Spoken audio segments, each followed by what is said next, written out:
Y luego ya desde allí, pues fuimos a Barcelona, porque mi padre como estaba aquí, y en Barcelona pasamos más hambre que Dios talento, creo.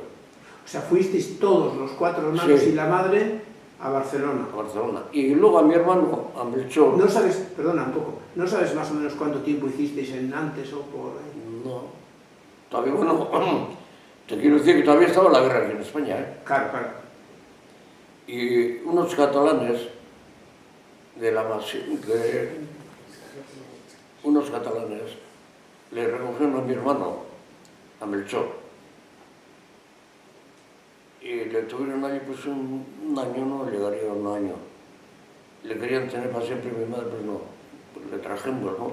O le trajeron, porque había mucha hambre y aquellos le cuidaron, mientras tanto. Luego ya nos comunicamos con el padre que estaba en Valencia.